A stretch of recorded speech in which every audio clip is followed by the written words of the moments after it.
Bonjour les champions, j'espère que vous allez bien.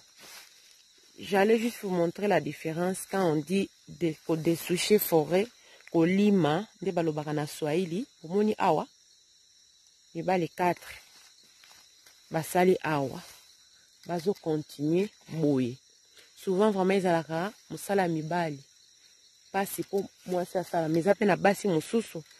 Na pasi ya kozanga le msusu mobali bakoma komeka kolima lima mais ezalaka kolima akodesuche kamo elanga mokie parce que eza travaux moko makasi eza travail moko makasi nde bomoni awa boye balimi badesuche bomoni nde eza wana ya kolala ezalaki boye bomoni zamboyo nde mibali bakoti badesuche yango ekomi boye baozela ezwa moi po basala nini batumba donc ezalaki boye nde bakoti bandi kokata-kata na banzeti na banini nyonso to donc ezalaka vraiment musala makasi mpona mwasi yango bomoni la lutte contre la pauvreté totie pe mwa mibali po mibali basunga mpona kosala boye ale basi bakoya kolona.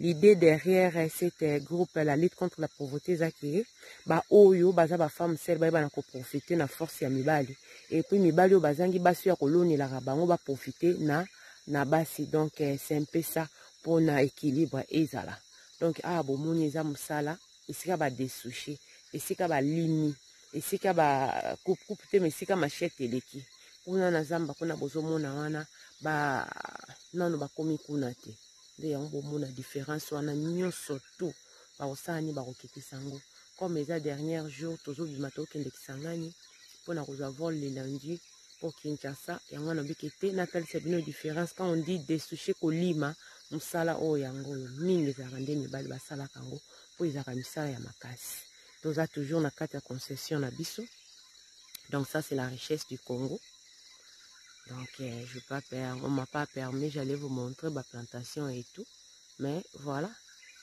mutala kaka boy bozomona bananas oyo champion mutalona kango vous voyez des bomoni ananas wana ananas ekufaka te awa nyonso bozomona eza bananas champion alonaka koto oyo ngana bana tolonaka koto ananas ekufaka te oyo nzete na nga citron ça fait au moins 5 ans yango 6e année ezobota te je sais pas po entretien eza te ezozalaka na kati ya matiti yango wana oyo wana eza ya orange atiki yango donc voilà bamiyibi pe epai bango oyo bayaki balia nana basali nini batikeli biso kaka nyonyi donc awa na kati wana si vous voyez ya plein d'ananas plein oyo tolona tala donc awawa eza plantation ya banana donc c'est un peu ça bozomona wana na se ya matiti pondu akausu ngo wana na se kuna eza na rivière moko ebandai koleka on se lavait là-bas avec les enfants et tout kuna esika totie ndako mai eza mwa mosika fo kokitaka na ngomba wana mais awawa mai bon mai quand même y a pas propre par rapport de l'autre côté donc c'est un peu ça voilà awa toza na 110 km toujours na kati ya concession mabele c'est vraiment bien qu'on investir mais je vois que na bamboka misusu comme ba Cameroun, Côte d'Ivoire, Ghana, Nigeria bazo progresser mingi na agriculture même quand on a des réunions il y a Batabilanga et tout donc au monde vraiment Congo ya biso Kinshasa même pas même la Baforum donc au monde peut-être boza plus de 5000 personnes mais si tu veux demander si un Congolais de tous les deux côtés et ça la Congolais à Brazza et ça la Congolais à Kinshasa et ça la presque pas parce que nous on n'est vraiment pas intéressés dans Makamba Bilanga biso sap na fanda na bureau mais ma belé et foutara malam ce total même Chine et l'autre développé en Wezali Bilanga. On a abélé oignon surtout, mais malgré ça, balo sont importés, semoule, madessou. Donc c'est incroyable mais vrai. Pourquoi? Même pas 10% de la population basée dans la Bilanga, parce qu'on est combien? 100 millions d'habitants, mais 10%, il n'y a pas de oyo, c'est donaté na Bilanga. Donc je vous invite, il y a quoi investir surtout na Bilanga. Zambe ko somba mapango ebele comme un ami de mon mari Ndande, donc babilo baka Ndande. Ndande soki na zamba te, ausomba na de pangote. Il faut que bandana na zamba nande ko bote la iba mapango. Vous pouvez vous demander nande nini. Soko sombi zamba ezali vierge, forêt ezali vierge. Tozo baba forêt ya manganga te on est ezalaka abakote baba Congo baba ndondo kuna na bebandeli. Tozo ba forêt ezana banzete par exemple, okosa la makala babengaka diamant noir. Ou bien au saleli mabaya. Au saleli mabaya, planche au monaka mabaya, bois de coffrage, mabaya. Ça donne aussi. Donc c'est un peu ça. Allez, courage quand même, mais ça il est vraiment madame. Trop bien. Ah oui, zambo canabiso, yangana mobile nangai. Possession na biso. Katako na biso. Yango. Donc, c'est un peu ça. C'est 2 km sur 2. Au total, 400 hectares. Et voilà. On est là. Ça, Moussala Bilanga, Moussala Yazamba. Moussala Bilanga, Moussala Yazamba. Ce qui, au fandaka, naloba, neti awati.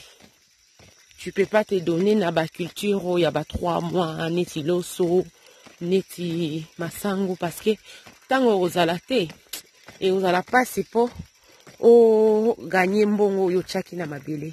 Mais il y a des cultures comment je peux dire durables, comme mbila, café, cacao, arbre fruitier, et tout, wana, koyuko, lona. Pas ces alakaka pour entretenir yango parce que neti mbila les akato va plus ou moins 5 ans pour banako produire 5 ans on a une année ça a 12 mois pendant tout ce temps là on kozalana juste pour entretenir avant yango banako foot mais babilo lokola loso oloni 3 mois 4 mois osali au kati mais epesaka comme mbila te mbila eza na duré long il y a longtemps. Bonjour.